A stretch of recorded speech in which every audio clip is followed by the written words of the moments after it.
மன்னா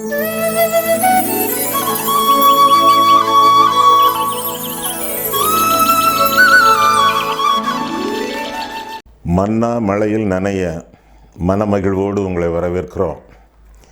தரித்திரருக்கு சுவிசேஷம், திருச்சபைக்கு சத்தியம், இந்த இரண்டையும் இரண்டர கலந்து உங்களுக்கு வழங்குவதிலே மிகுந்த மகிழ்ச்சி அடைகிறேன். உங்கள் காதுகளை கடன் கொடுங்கள், கருத்தாக நீங்கள் கவனியுங்கள். செய்திக்கு பிறகு உங்களுடைய ஜெப குறிப்புகளை எங்களுக்கு தெரியப்படுத்துங்கள். திருமறை சார்ந்த ஆலோசனைகள் உங்களுக்கு தேவை என்றால் எங்களுக்கு அவற்றையும் நீங்கள் தெரியப்படுத்துங்கள். கருகலான திருமறை பகுதிகளுக்கு உங்களுக்கு விளக்கங்கள் வேண்டுமென்றாலும் நீங்கள் எங்களுக்கு எழுதலாம். கீழ்கண்ட மின்னஞ்சல் முகவரி, தொலைபேசி எண்கள், அவற்றின் மூலமாக நீங்கள் எங்களை எப்பொழுதும் தொடர்பு கொள்ளலாம். ஆண்டவர் உங்களை ஆசீர்வதிப்பாராக. ஆமென். மன்னா மழையில் நனைய மீண்டுமாக உங்களை மகிழ்வுடன் வரவேற்கிறேன். தேவையற்ற சில பயங்களை குறித்து கடந்த செய்தியிலே உங்களோடு நான் கலந்துரையாடினேன். தேவையற்ற பயங்கள், மறுநாளை பற்றிய பயம், மனிதர்களை பற்றிய பயம், மந்திரவாதங்களை பற்றிய பயம், மற்ற தேவர்களை பற்றிய பயம், மரணத்தை பற்றிய பயம். இதெல்லாம் நமக்கு அவசியமில்லை என்று நான் உங்களுக்கு குறிப்பிட்டேன் திருமறையின் அடிப்படையிலே. இன்றைக்கு தேவையான சில பயங்களை குறித்து உங்களோடு உரையாட விரும்புகிறேன். உங்களுக்கு தெரிந்த சில வசனங்கள். கர்த்தருக்கு பயப்படுவது ஞானத்தின் ஆரம்பம், எப்பொழுதும் பயந்திருக்கிறவன் பாக்கியவான், இப்படியெல்லாம் நீங்கள் வாசித்திருக்கிறீர்களே. பயத்துடன் சேவியுங்கள், நடுக்கத்துடனே களிகூறுங்கள், இப்படியெல்லாம் சங்கீதங்களில் வாசித்திருக்கிறீர்களே. இன்னும் இயேசுவானவர் அவர் மேல் பயமுள்ள ஆவி தங்கியிருந்தது என்று சொல்லி நாம் வேதத்தில் வாசிக்கிறோம். அது மட்டுமல்ல, இன்னும் வேதத்தில் சில மனிதர்களை குறித்து பார்க்கும் பொழுது மருத்துவச்சிகள் தேவனுக்கு பயந்ததினாலே இஸ்ரவேலின் ஆண் குழந்தைகளை காப்பாற்றினார்கள் என்று சொல்லி நாம் வேதத்தில் வாசிக்கிறோம். ஒபதியா என்பவன் கர்த்தருக்கு பயந்ததினாலே கர்த்தருடைய ஊழியக்காரர்களை பராமரித்தான் என்று சொல்லியும் நாம் வேதத்திலே நாம் காண்கிறோம். எப்பொழுதும் பயந்திருக்கிறவன் பாக்கியவான் என்ற வசனத்தின்படி தேவையான சில பயங்களும் உண்டு என்பதை தேவனுடைய வேதத்திலிருந்து நாம் அறிந்து கொள்கிறோம். தேவையான பயங்கள் யாவை? முதலாவதாக, ஆண்டவருக்கு முதலிடம் கொடுப்பது. முதல் இடம் இயேசு, எல்லாவற்றிலும் இயேசு, எல்லாம் இயேசுவே, எனக்கு எல்லாம் இயேசுவே என்று சொல்லி ஆண்டவருக்கு முதலிடம் முக்கியத்துவம் கொடுத்து வாழக்கூடிய வாழ்க்கை ஆண்டவருக்கு பயப்படக்கூடிய வாழ்க்கையாக இருக்கிறது. ரெண்டு விதமான பயங்களை குறித்து நாம் ஆதியாகமத்திலே பார்க்கிறோம். ஒன்று ஆதாமின் பயம், அடுத்தது ஆபிரகாமின் பயம். ஆதாமின் பயம் என்ன? அவன் பாவம் செய்ததினாலே ஆண்டவருக்கு பயந்து மரங்களுக்கு பின்னால் மறைந்து கொண்டான் என்று சொல்லி வேதத்திலே வாசிக்கிறோம். இது தேவனுக்கு பயப்படுகிற பயமாக இருந்தாலும் இது தண்டனைக்கு பயப்படக்கூடிய பயம். ஆண்டவருடைய சித்தத்தை செய்யாததினாலே, ஆண்டவருக்கு கீழ்ப்படியாததினாலே அவன் அடிகளுக்கு பயந்து, அவமானத்திற்கு பயந்து, தண்டனைக்கு பயந்து மரங்களுக்கு பின்னால் மறைந்து கொண்டான். இது தேவையற்ற பயம். உண்மையான தேவையான பயம் என்னவென்றால் ஆபிரகாமின் பயம். ஆண்டவர் ஆபிரகாமை பார்த்து சொன்னார், உன்னுடைய ஒரே புதல்வன், நேச மைந்தன், அவனை கூட்டிக் கொண்டு நான் காண்பிக்கக்கூடிய மலைக்கு போ, அங்கே அவனை எனக்கு தகன பலியிடு என்று சொல்லி ஆண்டவர் அவனுக்கு கற்பித்தார். கேள்வி கேளாத கீழ்ப்பழிதலோடு ஆபிரகாம் தன்னுடைய மகனையும் தன்னுடைய வேலைக்காரனை அழைத்து கொண்டு அந்த மலை நோக்கி சென்று கொண்டிருந்த பொழுது பாதி வழியிலே ஆபிரகாம் சொல்லிவிட்டான் வேலைக்காரனை பார்த்து, நீ இங்கேயே இரு, நாங்கள் பலி செலுத்தி திரும்ப வருவோம். வருவேன் என்று சொல்லவில்லை, வருவோம் என்று சொல்லி புறப்பட்டு சென்றதாக நாம் வேதத்தில் வாசிக்கிறோம். வருவேன் என்று சொன்னால் அவிசுவாசம், வருவோம் என்று சொன்னால் நானும் என்னுடைய மகனும் திரும்ப வருவோம் என்பது பொருள். ஒன்று, அவனை நான் பலியிடுவேன், ஆண்டவர் அவனை உயிரோடு எழுப்புவார், நாங்கள் சேர்ந்து வருவோம். அல்லது ஆண்டவர் அவனை பலியிட ஒட்டார், நாங்கள் சேர்ந்து வருவோம். பன்மையிலே ஆபிரகாம் சொல்வதாக நாம் வேதத்திலே வாசிக்கிறோம். ஆபிரகாம் தன்னுடைய மகனை கூட்டிக் கொண்டு போகும் பொழுது வழியிலே அந்த வாலிபன் ஈசாக்கு பரிதாபமான சில கேள்விகளை கேட்கிறானே. அப்பா, கழுதை இருக்கிறது, கட்டை இருக்கிறது, கரிநெருப்பு இருக்கிறது, கயிறுகள் இருக்கின்றன, பலியாடு எங்கப்பா என்று கேட்கிறான். பரிதாபமான ஒரு கேள்வி. பிள்ளைக்கு தகப்பனார் என்ன பதில் சொல்வான்? என்ன பதில் சொன்னான்? கர்த்தர் பார்த்து கொள்ளுவார் என்று சொல்லி இருவரும் புறப்பட்டு சென்று பலிபீடத்தை ஆபிரகாம் உண்டு பண்ணி தன்னுடைய மகனை கயிர்களினாலே கட்டி பலிபீடத்தில் கிடத்தி பையனுக்கு விளங்கிவிட்டது. இப்பொழுது பலிப்பொருள் நான் தான் என்று சொல்லி ஆபிரகாம் தன் கையை நீட்டி கத்தியை எடுத்து பையனை குத்துவதற்கு கையை ஓங்கிய பொழுது வானத்திலிருந்து சத்தம், தேவனுடைய சத்தம், ஆபிரகாமே ஆபிரகாமே பிள்ளையாண்டான் மேல் கையை போடாதே என்ற சத்தம். அப்படி சொல்லிவிட்டு கர்த்தர் சொல்லுகிறார் ஆபிரகாம் இடத்திலே, இப்பொழுது நீ தேவனுக்கு பயப்படுகிறவன் என்பதை இதனால் அறிந்திருக்கிறேன் என்று சொல்லி ஆதியாகமம் 22ஆம் அதிகாரம் 12ஆம் வசனத்தில் சொல்வதாக நாம் பார்க்கிறோம். இப்பொழுது நீ தேவனுக்கு பயப்படுகிறவன். எப்பொழுது? எனக்கு என் மகன் முக்கியம் அல்ல, எனக்கு யெகோவாவாகிய தெய்வமாகிய நீர் முக்கியம். எனக்கு அந்திய காலத்தில் நீர் செய்த அற்புதம் முக்கியம் அல்ல, உமக்கு நான் செய்ய வேண்டிய அர்ப்பணம் முக்கியம் என்று சொல்லி ஆண்டவருக்கு முதலிடம் முக்கியத்துவம் கொடுத்து வாழ்ந்து ஆண்டவருக்கு தன்னுடைய வாழ்க்கையை அர்ப்பணித்த பொழுது தெய்வ பயத்தை ஆபிரகாம் காட்டுவதாக முதல் இடம் ஆண்டவருக்கு கொடுத்து தனக்கு இருக்கக்கூடிய தெய்வ பயத்தை வெளியிடுவதாக நாம் வேதத்திலே வாசிக்கிறோம். இந்த விதமான பயம் உங்களுக்கு உண்டா? எல்லாவற்றிலும் ஆண்டவருக்கு முதலிடம் முக்கியத்துவம் கொடுத்து வாழ்வது. யோவான் 2ஆம் அதிகாரம் வாசித்திருப்பீர்களே, கானா ஒரு கல்யாண வீடு. முதல் 3-11 வசனங்களிலே அந்த கல்யாண வீட்டில் உள்ள யார் யார் பெயரெல்லாம் இடம் பெற்றிருக்கின்றன தெரியுமா உங்களுக்கு?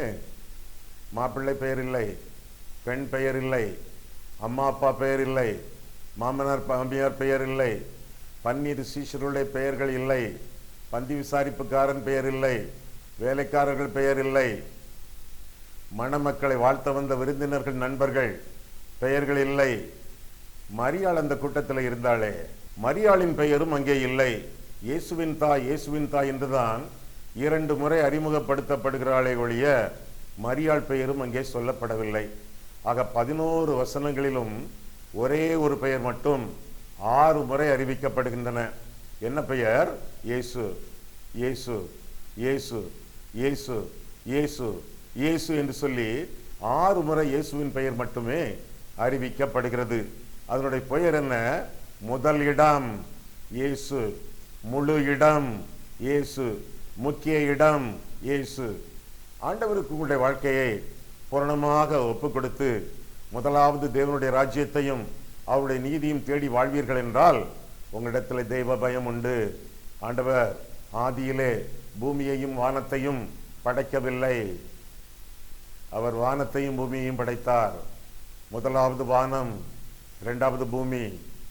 முதலாவது ஆவிக்குரிய காரியங்கள், 2வதாக பூமிக்குரிய காரியங்கள், முதலாவது தேவனுடைய ராஜ்யம் என்று சொல்லி ஆண்டவருக்கு முதலிடம் முக்கியத்துவம் கொடுத்து வாழும் பொழுது தெய்வ பயம் நம்முடைய இருதயத்திலே குடியிருக்கிறது என்று அர்த்தமாகும். ஆக முதலாவதாக இயேசு, முதலிடம் இயேசு. 2வதாக தெய்வ பயம் என்றால் முழு குடும்ப ரட்சிப்பு. நம்முடைய மொத்த குடும்பத்தின் ரட்சிப்பை நாம் வாஞ்சித்து வாழும் பொழுது நாம் தெய்வ பயம் உள்ளவர்கள் என்பதை இந்த உலகத்திற்கு காட்டுகிறோம். எபிரேயர் 11ஆம் அதிகாரம் 7ஆம் வசனத்திலிருந்து வாசிக்கும் பொழுது, நோவா தேவ பயபக்தி உள்ளவனாகி தன் குடும்பம் முழுவதையும் ரட்சிக்க வேலையை உண்டு பண்ணினான் என்று சொல்லி வேதத்திலே வாசிக்கிறோம். நான் மட்டும் ரட்சிக்கப்பட்டால் போதாது, என்னுடைய கணவன் அல்லது என்னுடைய மனைவி, என்னுடைய பிள்ளைகள், என்னுடைய மருமக்கள், என்னுடைய பேரப்பிள்ளைகள், என்னுடைய மாமியார், என்னுடைய மாமனார், என்னுடைய தாத்தா, என்னுடைய பாட்டி, என்னுடைய வீட்டிலே உள்ளவர்கள், என்னுடைய குடும்பத்து மக்கள், இவர்கள் எல்லாரும் ரட்சிக்கப்பட வேண்டும் என்ற விருப்பத்தோடு, விண்ணப்பத்தோடு, விசுவாசத்தோடு இந்த உலகத்தில் நாம் வாழ்வோம் என்றால் தெய்வ பயத்தை நாம் வெளியிடுகிறோம் என்பது அர்த்தமாகும். ஆண்டவர் குடும்பத்தின் மேல் கரிசனை உள்ளவர். குடும்பம் என்பது ஆண்டவருடைய நித்திய நோக்கங்களிலே ஒன்று. ஆண்டவர் தனியாய் இருக்கிறவர்களுக்கு வீடு வாசல்களை ஏற்படுத்துகிறார் என்று சொல்லி வேதம் சொல்லுகிறது. அதன் அர்த்தம் என்ன? தேவன் தனியாய் இருக்கிறவர்களுக்கு குடும்பங்களை உண்டாக்குகிறார் என்பது அதனுடைய சரியான அர்த்தமாகும். குடும்பம் ஆண்டவருக்கு முக்கியமான ஒரு காரியம். பர்திமேயு என்ற ஒரு குருடனை ஆண்டவர் கண்டார். உன் விசுவாசம் உன்னை ரட்சித்தது என்று சொன்னார். 10 குஷ்டரோகிகளிலே ஒருவன் நன்றியோடு திரும்பி வந்தான். உன் விசுவாசம் உன்னை ரட்சித்தது என்று ஆண்டவர் சொன்னார். திமிர்வாதக்காரன் ஒருவனை ஆண்டவர் கண்டார். உன் பாவங்கள் உனக்கு மன்னிக்கப்பட்டது என்று ஆண்டவர் சொன்னார். பாவியான ஒரு ஸ்திரீயை ஆண்டவர் கண்டார். உன் பாவங்கள் உனக்கு மன்னிக்கப்பட்டது என்று சொன்னார். தனிப்பட்ட ஒரு நபரை, ஆணோ பெண்ணோ, தனிப்பட்ட ஒரு நபரை தெய்வம் சந்திக்கும் பொழுது அவர்களுக்கு மட்டும் ரட்சிப்பை அல்லது பாவ மன்னிப்பை கொடுத்து அகல்கிறார். ஆனால் ஒரு சந்தர்ப்பம் வித்தியாசமானது, ஒரு சம்பவம் வித்தியாசமானது. என்ன தெரியுமா? சகேயு ஆண்டவர் எப்படிப்பட்டவரோ என்று பார்க்க அவரை ஆசைப்பட்டு வழி மேல் விழி வைத்து ஒரு காட்டத்தி மரத்தின் மேல் உட்கார்ந்து பார்த்து கொண்டிருந்தான் என்று சொல்லி வேதத்திலே வாசிக்கிறோம். அந்த இடத்திலே வந்த ஆண்டவர் இனி அந்த இடத்திலே அவர் வரப்போகிறதில்லை. அவர் கொல்கத்தா நோக்கி அவர் புறப்பட்டு கொண்டிருக்கிறார். வழியிலே சகேவை பார்த்த மாத்திரத்திலே ஒரு மனிதனுக்காக ஆண்டவர் அந்த மரத்தின் அடிவாரத்திலே நின்று அண்ணாந்து பார்த்து சகேவை நோக்கி, சகேயுவே, உன் விசுவாசம் உன்னை ரட்சித்தது, உன் பாவங்கள் உனக்கு மன்னிக்கப்பட்டது, சமாதானத்தோட போ என்று சொல்லவில்லை. என்ன சொன்னார் ஆண்டவர்? சகேயுவே, நீ சீக்கிரமா இறங்கி வா, இன்றைக்கு நான் உன் வீட்டிலே தங்க வேண்டும் என்று சொன்னார். பணமே குறிக்கோளாக வாழ்ந்த ஒரு மனிதன் சகேயு. ஆஸ்தி அந்தஸ்து அவனுக்கு முக்கியம், ஐஸ்வர்யம் அவனுடைய பேராசை. ஒரு இடத்துல இருக்க மாட்டான், பல இடங்களுக்கு தாவி தாவி, பல ஊர்கள் சென்று சென்று, பல நாடுகள் போய் போய் பணங்களை சம்பாதித்து பணமே குறிக்கோள் என்று வாழ்ந்து கொண்டிருக்கிறவர்களே, நன்றாக கேளுங்கள். இயேசு கிறிஸ்து உங்கள் வீட்டிலே தங்க விரும்புகிறார். ஒருவேளை சகேவனுடைய மனைவி சீரழிந்து கொண்டிருக்கலாம், ஒருவேளை சகேவனுடைய பிள்ளைகள் தாறுமாறாக வாழ்ந்து கொண்டிருக்கலாம். இதை முன்னறிந்த ஆண்டவர் சொல்லுகிறார், இன்றைக்கு நான் உன் வீட்டிலே தங்க வேண்டும். அவனுக்கு மட்டும் ரட்சிப்பை கொடுத்து அகலாமல், அவனுக்கு மட்டும் பாவ மன்னிப்பை அருளி சென்று விடாமல், வீடு முழுவதற்கும் தன்னுடைய ரட்சிப்பு தேவை என்று ஆண்டவர் அறிந்து அவனுடைய வீட்டுக்கு செல்ல ஆயத்தப்படுகிறார். அவரை சந்தோஷமாக சகேயு அழைத்து கொண்டு போனான் என்று சொல்லி நாம் வேதத்தில் வாசிக்கிறோம். வழி வழியாக தன்னுடைய பாவங்களை அறிக்கையிடுகிறான். எதையாகிலும் நான் அநியாயமாக சம்பாதித்ததுண்டானால் நாலத்தனையாக திருப்பி செலுத்துவேன், என் ஆஸ்தியிலே பாதியை ஏழைகளுக்கு கொடுப்பேன். தன் பாவங்களை அறிக்கையிட்டு பணக்காரனாகி அவன் ஏழை பங்காளனாக மாற தன்னை ஒப்பு கொடுத்த பொழுது இன்றைக்கு இந்த வீட்டுக்கு ரட்சிப்பு வந்தது என்று சொல்லி ஆண்டவர் திருவிழம் பற்றினார். நம்முடைய வாழ்க்கையிலே கூட காசேதான் கடவுளடா என்று சொல்லி அங்கும் இங்குமாக பணத்தை சம்பாதிக்க ஓடிக்கொண்டிருந்தால் குடும்பத்தை கோட்டை விடுவோம், பிள்ளைகள் தாறுமாறாக மாறுவார்கள். எனவே தனிப்பட்ட அளவிலும் குடும்பமாகவும் மனம் திரும்பி ஆண்டவரை இரட்சகராக ஏற்றுக்கொள்ள நீங்கள் ஒப்புக் கொடுக்கும் பொழுது தேவ பயம் உங்கள் உள்ளத்திலே குடிகொள்ளும். தேவ பயம் என்றால் என்ன? முதலாவதாக முதலிடம் இயேசு, இரண்டாவதாக முழு குடும்ப ரட்சிப்பு, மூன்றாவதாக முறியாத கட்டுப்பாடு. கட்டுப்பாட்டோடு ஜீவிக்க வேண்டும். ஆண்டவருக்கு நம்முடைய வாழ்க்கையை அர்ப்பணித்த பொழுது இனி நான் அல்ல கிறிஸ்துவே என்று சொல்லி ஆண்டவருக்காக நாம் ஜீவிக்க வேண்டும். எந்த விதத்திலும் பரிசுத்த நியதிகளை, பரிசுத்த வசனங்களை, பரிசுத்த நெறிகளை விட்டு வழி விலகாமல் என் தேவனுக்கு விரோதமாக நான் பாவம் செய்வது எப்படி என்று யோசிப்பு கேட்டானே, அதே போல கர்த்தருக்கு விரோதமாக பாவம் செய்யாமல் கருத்தோடு களங்கமில்லாத வாழ்க்கை வாழ வேண்டியது நம்முடைய கடமை என்று சொல்லி நாம் வேதத்திலே நாம் பார்க்கிறோம். கடமை என்று சொல்லி நாம் அறிந்து கொள்ள வேண்டும். தாவீதை பாருங்கள், வித்தியாசமானவன். யோசேப்பினிடத்தில் தெய்வ பயம் இருந்தது, தாவீதினிடத்திலே அப்படி அல்ல. போருக்கு செல்ல வேண்டியவன் பொழுதுபோக்குக்காக உப்பரிகையில உலாவின பொழுது உரியாவின் மனைவியை கண்டான், அவளை உரிமையாக்கி கொண்டான், குடும்பம் சீரழிந்தது என்று சொல்லி வேதத்திலே வாசிக்கிறோம். எதையெல்லாம் அவன் ஒளிப்படத்திலே செய்தானோ அவன் பிள்ளைகள் பட்டப்பகலிலே செய்தார்கள். பட்டயம் அவன் வீட்டை விட்டு விலகாதிருந்தது. ராஜ்யபாரத்தை இழந்தான், கிரீடத்தை இழந்தான், ஒரு நாயை போல வனாந்தரத்தில் வேட்டையாடப்பட்டான். இதெல்லாம் நமக்கு அவசியமா? இதெல்லாம் உங்களுக்கு அவசியமா? இல்லை என்றால் முற்றிலுமாக ஆண்டவருக்கு உங்களுடைய வாழ்க்கையை ஒப்பு கொடுத்து முறியாத கட்டுப்பாட்டோடு, ஒழுக்கத்தோடு, களங்கமில்லாத வாழ்க்கை, பரிசுத்தமுள்ள வாழ்க்கை வாழ வேண்டியது உங்களுடைய கடமை, என்னுடைய கடமையாகும். ஆண்டவரே சாட்சி கூறத்தக்கதாக, ஆண்டவரே நற்சான்றிதழ் வழங்கத்தக்கதாக வாழ வேண்டியது நம்முடைய கடமை. யோபுவுக்கு ஆண்டவர் 4 சர்டிபிகேட் கொடுத்திருந்தாரே, வச்சிருக்கீங்களா? 4 certificate. SSLC, +2, BA, MA, 4 certificate. யோபுவுக்கு உத்தமன், சன்மார்க்கன், தேவனுக்கு பயப்படுகிறவன், தீமைக்கு விலகுகிறவன். தேவனுக்கு பயப்படுதல் என்றால் என்ன? தீமைக்கு விலகுதல். ஆண்டவருக்கு முதலிடம் முக்கியத்துவம் கொடுத்து பரிசுத்தமாக வாழக்கூடிய ஒரு வாழ்க்கை. நீதிமொழிகள் 8ஆம் அதிகாரம் 13ஆம் வசனம், தீமை விட்டு விலகுவதே கர்த்தருக்கு பயப்படும் பயம் என்று சொல்லி நான் வேதத்திலே வாசிக்கிறோம். பாவத்தை விட்டு விலகி இருக்கிறீர்களா? பாவத்தை வெறுத்து இருக்கிறீர்களா? பாவத்தை வெறுத்து வாழுங்கள். விலகி வாழ்வது மட்டுமல்ல, அதை வெறுத்து வாழுங்கள். என் தேவனுக்கு விரோதமாக நான் பாவம் செய்வது எப்படி என்று சொல்லி அந்த கேள்விக்கு பதிலாக பரிசுத்த வாழ்க்கையை கடைபிடிக்க முன் வாருங்கள். 4வதாக, முதலாவதாக முதலிடம் இயேசு, 2வதாக முழு குடும்ப ரட்சிப்பு, 3வதாக முறியாத கட்டுப்பாடு, 4வதாக முறையான வேத பாடம். ஆண்டோட வேதத்துக்கு முதலிடம் முக்கியத்துவம் கொடுத்து வாழக்கூடிய ஒரு வாழ்க்கை. 2 ராஜாக்கள் 17:28 கர்த்தருடைய பயம் கற்றுக் கொடுக்கப்பட்டது என்று சொல்லி நான் வேதத்திலே வாசிக்கிறோம். கர்த்தருடைய பயத்தை அவர்கள் கற்றார்கள் என்று சொல்லி உபாகமம் 17:19 நாம் பார்க்கிறோம். கர்த்தருடைய வசனம் கற்பிக்கப்பட வேண்டியது என்று சொல்லி சங்கீதம் 34:11 நாம் வாசிக்கிறோம். வேதத்தை வாசிக்கும் பொழுது, வேதத்தை தியானிக்கும் பொழுது, வேதத்தை கற்றுக்கொள்ளும் பொழுது கர்த்தருடைய பயம் நம்முடைய உள்ளங்களிலே குடி கொள்ளுகிறது. வேதத்தை வாசிப்பது மட்டுமல்ல, வேதத்தை யோசிப்பது மட்டுமல்ல, வேதத்தை அப்பியாசிப்பது மட்டுமல்ல, வேதத்தை மற்றவர்களுக்கு போஷித்தும் ஆள வேண்டியது நம்முடைய கடமை என்று சொல்லி வேதம் நமக்கு தெளிவாகவே கற்றுக் கொடுக்கிறது. வேதத்தை கற்றுக்கொள்வது எப்படி? வேதத்தை தியானிப்பது எப்படி? காலையில் எழும்புகிறோம், கண்களை மூடி ஜெபிக்கிறோம், ஓரிரு அதிகாரங்களை வாசிக்கிறோம், அதோடு முடிஞ்சுதா? இல்லை. இன்றைக்கு வேதத்தை தியானத்தோடு கற்றுக்கொள்வது எப்படி என்பதை குறித்து சில நிமிடங்கள் நான் உங்களுக்கு சொல்கிறேனே. காலையிலே காலை உணவு, பிரேக்ஃபாஸ்ட். எனக்கு என்ன தெரியுமா பிரேக்ஃபாஸ்ட்? நீதிமொழிகள் தான் என்னுடைய காலை உணவு. ஒரு மாதத்தில் 31 நாட்கள், நீதிமொழிகளுக்கு 31 அதிகாரங்கள்.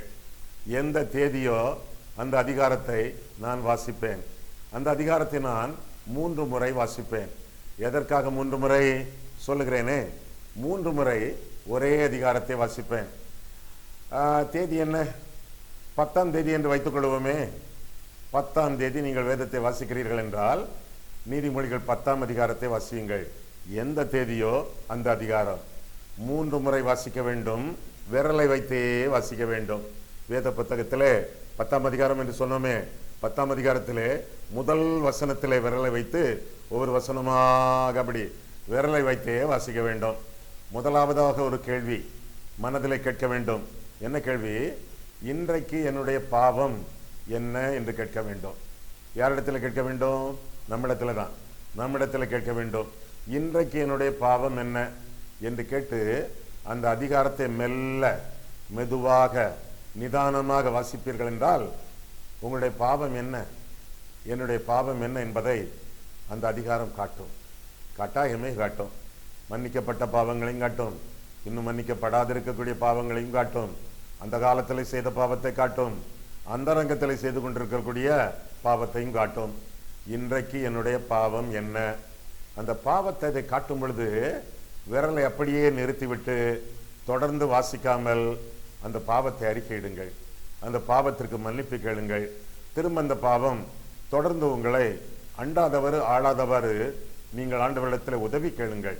ஆண்டவரே, இந்த பாவம் என்னை விட்டு அண்டாதவாறு, என்னை ஆளாதவாறு காத்துக்கொள்ளும் ஆண்டவரை எண்ணி கேளுங்க. ஆண்டவர் உங்களுக்கு உதவி செய்வார். அப்படி கேட்ட பிறகு தொடர்ந்து எந்த இடத்துல விரலை விட்டுருக்கீங்களோ அது வந்து தொடர்ந்து வாசிங்க. இன்னொரு இடத்துல உங்க விரல் நிற்கலாம், அங்க உங்களுடைய இன்னொரு பாவம் புலப்படலாம். அதையும் ஆண்டவரிடத்தில் அறிக்கையிடுங்கள், மன்னிப்பு கேளுங்கள், அந்த பாவத்தை விட்டுவிட உதவி கேளுங்கள். இப்படி ஒரு நாள் அந்த குறிப்பிட்ட அதிகாரத்தை நீங்கள் வாசிக்கும் பொழுது பல இடத்திலே உங்களுடைய விரல் நிற்கும்.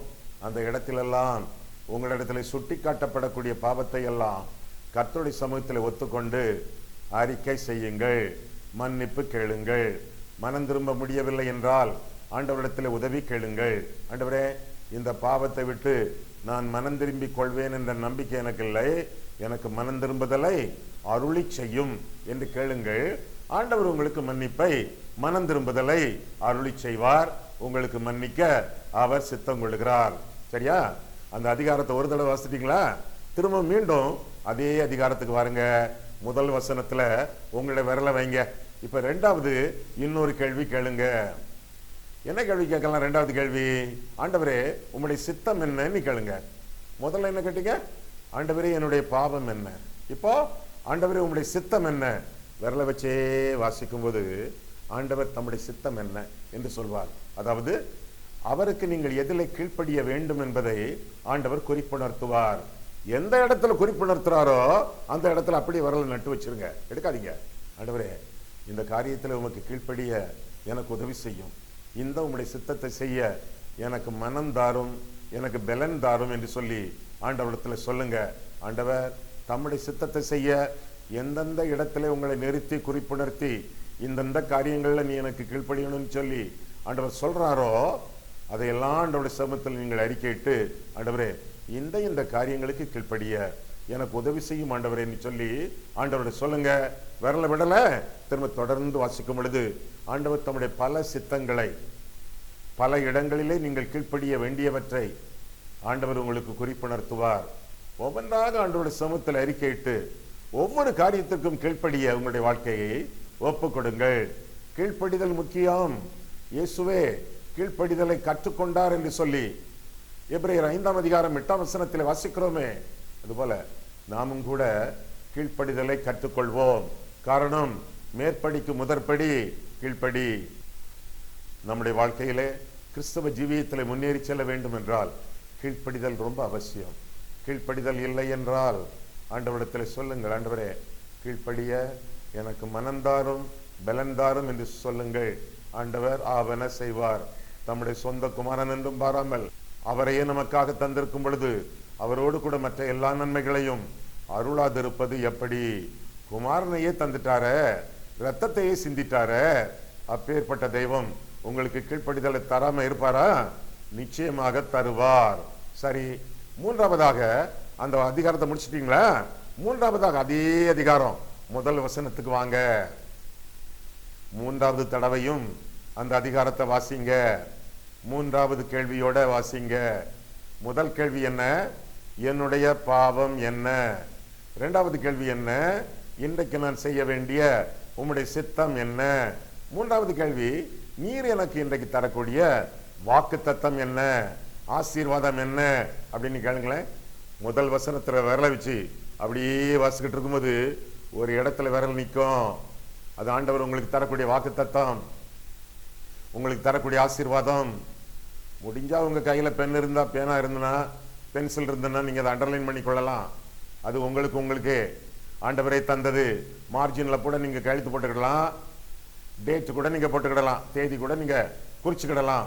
உங்களுக்கு ஆண்டவர் கொடுத்த வாக்கு தத்தம், ஆசீர்வாதம் அது நிறைவேறுமா? வானமும் பூமியும் ஒளிந்து போம், என் வார்த்தை எழுத்து உறுப்பு ஒண்ணுமே ஒழியாதுன்னு ஆண்டவர் சொல்லியிருக்கார். அந்த வாக்கு தத்தம் நிறைவேறியே தீரும். ஒண்ணு உடனடியாக நடக்கும், அல்லது படிப்படியாக நடக்கும், அல்லது ஆண்டவருக்கு சித்தமான வேளையிலே நடக்கும். அப்படி ஒவ்வொரு வசனமா மூன்றாவது தடவை வாசிக்கும் பொழுது எங்கெங்கெல்லாம் விரல் நிற்குமோ அதெல்லாம் ஆண்டவர் உங்களுக்கு தரக்கூடிய வாக்கு தத்தம், ஆசீர்வாதம். அதை அடிக்கோடு போட்டுக்கொண்டு அண்டர்லைன் பண்ணிக்கொண்டு நீங்கள் வாழ்வீர்கள் என்றால் அந்த வாக்கு தத்தம் உங்களுக்கு முற்றிலும் வாழ்க்கை முழுவதும் சொந்தமாகும். இந்த மூன்று கேள்விகளையும் கேட்டு ஒரு அதிகாரத்தை நீங்கள் வாசிப்பீர்கள் என்றால் அதுதான் வேத தியானம். வேதத்தை தியானிப்பதற்கு வேதத்திலே பல வகைகள் உண்டு, பல வழிமுறைகள் உண்டு. ஒரு வழிமுறையைத்தான் நான் உங்களுக்கு சொல்லி இருக்கிறேன். என்ன வழிமுறை? நீதிமொழிகளை வாசிப்பது இது ஒரு முறை மட்டும்தான், ஒரே முறையானதல்ல. ஏராளமான முறைகள் உண்டு, ஏராளமான வழிகள் உண்டு. வருங்காலத்தில் நான் உங்களுக்கு சொல்லுவேன், வருங்காலத்தில் மற்றவர்கள் உங்களுக்கு சொல்லி கொடுப்பார்கள். எப்படியும் முறையான வேத தியானம், முறையான வேத பாடம் உங்களுடைய வாழ்க்கையிலே முக்கியமான, மிக முக்கியமான அவசியமாகும். ஆக இதுவரை 4 காரியங்களை பார்த்தோம். தேவனுக்கு பயப்படக்கூடிய பயம் என்றால் என்ன? முதலாவதாக முதலிடம் இயேசு, இரண்டாவதாக முழு குடும்ப ரட்சிப்பு, மூன்றாவதாக முறியாத கட்டுப்பாடு, நான்காவதாக முறையான வேத தியானம், ஐந்தாவதாக முதியோர் கனம். பெரியவர்களை கனம் பண்ணி வாழ்தல், அவர்களை அலட்சியம் பண்ணாமல் அவர்களிடத்தில் அக்கறை காட்டுவது. பஸ்ல போய்கிட்டு இருக்கீங்க, ஒரு பெரியவர் பக்கத்துல வந்து நிக்கிறாரு. உங்களை விட 20 வயது மூத்தவர் என்ன செய்யணும்? பார்த்தும் பார்க்காத மாதிரி இருக்கணுமா? அல்லது ஜன்னலுக்கு வெளியே பார்க்கணுமா? உடனே எழும்பி நின்று அவருக்கு இடம் கொடுங்க. அந்நியரை உபசரிக்க மறவாதிருங்கள். அப்படி உபசரிச்சா தேவ தூதர்களை கூட நீங்கள் உபசரிக்கிறீர்கள் என்று சொல்லி வேதம் சொல்லுகிறது.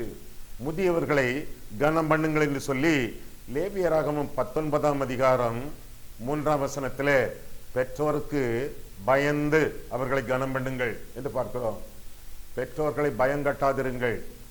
இன்றைக்கு கிறிஸ்தவ வாழ்க்கையில பார்க்கும் பொழுது அநேக பெற்றோர் பிள்ளைகளுக்கு கீழ்ப்படுகிறார்கள், பிள்ளைகளுக்கு பயப்படுகிறார்கள். ஆனால் பெற்றோருக்கு பிள்ளைகள் கீழ்ப்படிய வேண்டும், கனம் பண்ண வேண்டும், பயப்பட வேண்டும் என்று சொல்லி வேதத்தில் வாசிக்கிறோம். அது மட்டுமல்ல, இன்னும் தொடர்ந்து பார்க்கும் பொழுது அதே லேவியராகமம் 19ஆம் அதிகாரம் 11 முதல் 32 வரை இன்னும் தொடர்ந்து வாசிக்கும் பொழுது முதியவர்களை, பெரியவர்களை எழும்பி நின்று கனம் பண்ண வேண்டும் என்று சொல்லி வேதத்திலே வாசிக்கிறோம். அடுத்த தடவை பஸ்ல போகும்போது, ட்ரெயின்ல போகும் பொழுது எழும்பி நின்று கனம் பண்ணுங்கள். அது என்னது? கர்த்தருக்கு பயப்படும் பயம். அவர்கள் மேல் குற்றம் சாட்டாதிருங்கள், அவர்கள் மேல் கோபம் கொள்ளாதிருங்கள். அவர்களுக்கு பயந்து அவர்களை கனம் பண்ணி அவர்கள் சொற்களை நீங்கள் கேளுங்கள். அவர்கள் தேவனுடைய பிரதிநிதிகள் என்று நீங்கள் அறிந்து கொள்ளுங்கள். குறிப்பாக உங்களுடைய பெற்றோர் தேவனுடைய பிரதிநிதிகள். அவர்களுக்கு பயந்து அவர்களுக்கு கீழ்ப்படிந்து வாழுங்கள். இதெல்லாம் தேவனுக்கு பிரியமானது, தேவனுக்கு பிரீதியானது, கர்த்தருக்கு பயப்படக்கூடிய காரியம் என்று சொல்லி வேதம் நமக்கு கற்றுக் கொடுக்கிறது. அது மட்டுமல்ல, பெற்றோருக்கு மட்டுமல்ல, முதியோருக்கு மட்டுமல்ல, ஊழியர்களுக்கு. 1 சாமுவேல் 12:18 வாசிக்கும் பொழுது கர்த்தருடைய ஊழியக்காரர்களுக்கு கூட நம்முடைய கனத்தை, நம்முடைய பயத்தை, நம்முடைய பயபக்தியை தெரிவிக்க வேண்டும் என்று சொல்லி வேதம் சொல்லுகிறது. ஊழியர்களை ஒரு காலம் கனவீனம் பண்ணாதிருங்கள், நீந்தியாதிருங்கள், பரியாசம் பண்ணாதிருங்கள், அடுத்தவர்களிடத்தில் புரளி பேசாதிருங்கள். ஊழியக்காரர்கள் தெய்வத்தின் பிரதிநிதிகள், பிதா குமாரன் பரிசுத்தாவியின் பிரதிநிதிகள். அவர்களை நீங்கள் கனம் பண்ணும் பொழுது, அரவணைக்கும் பொழுது, ஆதரிக்கும் பொழுது, அன்பு கூறும் பொழுது கர்த்தரை நீங்கள் கனம் பண்ணுகிறீர்கள், கர்த்தருடைய பயத்தை நீங்கள் தெரிவிக்கிறீர்கள். 5 காரியங்களை நான் உங்களுக்கு சொன்னேன்.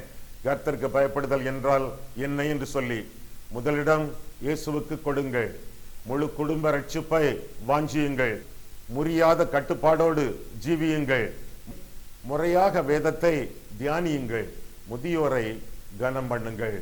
இதையெல்லாம் உங்களுடைய வாழ்க்கையிலே இளவயதிலிருந்து கடைபிடிப்பீர்கள் என்றால் உங்களுடைய வாழ்க்கை எவ்வளவு ஆசீர்வாதமாக இருக்கும், எவ்வளவு ஆனந்தமாக இருக்கும். எனவே கர்த்தருக்கு பயந்து வாழுங்கள். கர்த்தருக்கு பயப்படுகிறவர்கள், ஐயா என்ன பிரயோஜனம், ஐயா என்ன பிரயோஜனமா, என்ன பிரயோஜனங்கள் என்று கேளுங்கள். கர்த்தருக்கு பயப்படுகிறவர்கள் பாக்கியவான்கள். 112ஆம் சங்கீதம் 1ஆம் வசனம், கர்த்தருக்கு பயப்படுவதனாலே ரட்சிப்பு உண்டு. 85ஆம் சங்கீதம் 9ஆம் வசனம், கர்த்தருக்கு பயப்படுகிறவர்கள் அவர்களை கிருபை சூழ்ந்து கொள்ளும். 103ஆம் சங்கீதம் 11ஆம் 13ஆம் 17ஆம் வசனங்கள், கர்த்தருக்கு பயப்படுகிறவனுக்கு திட நம்பிக்கை உண்டு. நீதிமொழிகள் 14ஆம் அதிகாரம் 26ஆம் வசனம், கர்த்தருக்கு பயப்படுதல் ஆயுசு நாட்களை பெருக பண்ணும். நீதிமொழிகள் 18:27, கர்த்தருக்கு பயந்தால் விடுதலைகள் உண்டு. சங்கீதம் 34 வசனம் 7ம் 4ம், கர்த்தருக்கு பயப்படுதல் நமக்கு ஆரோக்கியத்தை கொண்டு வரும். மல்கியா 4ஆம் அதிகாரம் 2ஆம் வசனம். இப்பேற்பட்ட கர்த்தருக்கு பயப்படக்கூடிய அம்சங்கள் உங்களுடைய வாழ்க்கையை அலங்கரிக்கட்டும். கண்களை மூடுவோம், கர்த்தரை பார்ப்போம். அன்புள்ள ஆண்டவரே, உம்முடைய வசனங்களை ஆராயவும் எங்கள் வாழ்க்கையை ஆராயவும் எங்களை வழிநடத்தினீர். இந்த செய்தியை கேட்க செய்தி அதுக்காக ஸ்தோத்திர சுவாமி. கர்த்தாவே, எங்களுடைய வாழ்க்கையிலும் உமக்கு பயப்படக்கூடிய ஆவிக்குரிய அம்சங்கள் நிலவத்தக்கதாக அருள் செய்யும். இந்த 5 அம்சங்களை எங்களுடைய வாழ்க்கையிலே நாங்கள் கடைபிடித்து எங்களுடைய மொத்த கர்த்தருடைய பயத்தை உம்மிடத்தில் தெரிவிக்க, கர்த்தருக்கு பயப்படும் பயத்தோடு வாழ எங்களுக்கு உதவி செய்யும். இயேசுவின் நாமத்தில் ஜெபிக்கிறோம் பிதாவே.